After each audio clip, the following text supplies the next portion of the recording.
Hello everyone. तो आज हम पढ़ने वाले हैं क्लास 11th की इंग्लिश का chapter number 1 the portrait of a lady. Summary of the chapter the portrait of a lady. लेखक खुशवंत सिंह ने इस कहानी में एक महिला के बारे में बताया है। ये महिला और कोई नहीं बल्कि उनकी खुद की दादी थी।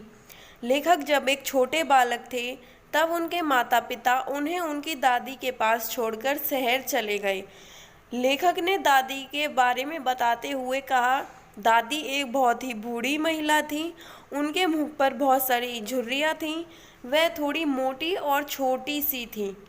उनकी कमर झुकी हुई थी। लेखक के लिए ये मानना बहुत मुश्किल था कि वह अपने समय में बहुत ही जवान और खूबसूरत हुआ करती थी, जैसा कि उनके आसपास के लोग अधिकतर बताया करते थे। लेखक फिर अपनी दादी के और अपने बारे में बताते हैं। वह बताते हैं कि दादी उनकी बहुत ही अच्छी मित्र थीं। उनकी दादी रोज उन्हें विद्यालय जाने के लिए तैयार किया करती थी और उन्हें विद्यालय तक छोड़ के आती थी। विद्यालय के पास ही एक मंदिर था जिसमें वे धार्मिक पुस्तकों को बैठकर पढ़ा करती थी। उसके बाद वह दोनों घर जाते थे और गली के कुत्तों को रोटियां डालते थे। एक दिन लेखक के माता पिता ने लेखक और उनकी दादी को शहर बुलाया।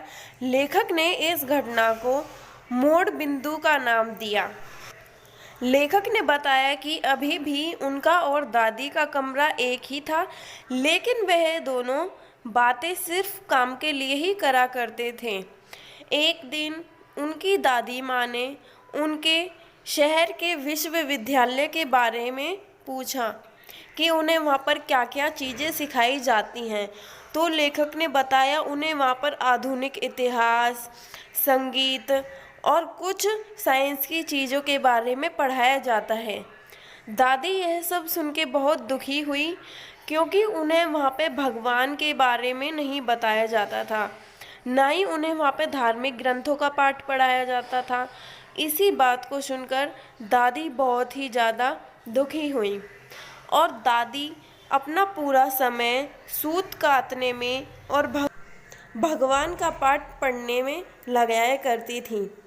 पूरे दिन का जो आधा घंटा होता था वो उनके लिए बहुत ही महत्वपूर्ण होता था और प्यारा हुआ करता था, क्योंकि उस आधे घंटे में वह थोड़ा सा विश्राम करती थी और चिड़ियाओं को दाना दिया करती थी।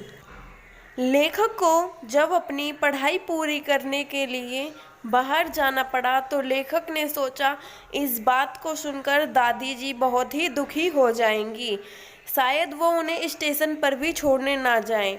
लेकिन दादी इस बात को सुनकर दुखी नहीं हुई और उन्हें स्टेशन पर छोड़ने गईं।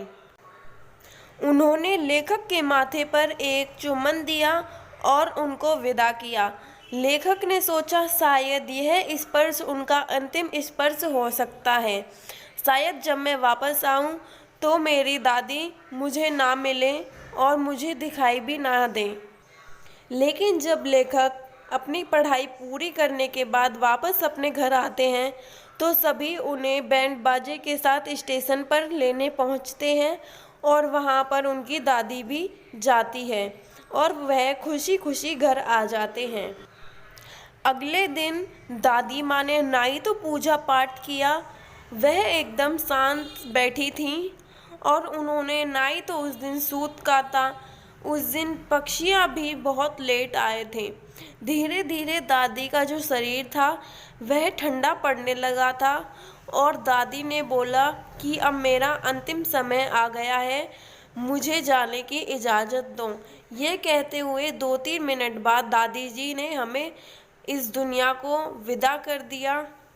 और पक्षियाँ जब कुछ देर बाद घर पे आए तो माँ ने उन्हें रोटी के टुकड़े डाले, पर पक्षियाँ उन्हें बिना खाए ही वहाँ से उड़ गए और सब कुछ बहुत शांत शांत सा लगने लगा था।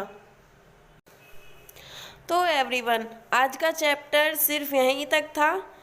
थैंक यू एंड चैनल को सब्सक्राइब करें और वीडियोस को लाइक करें।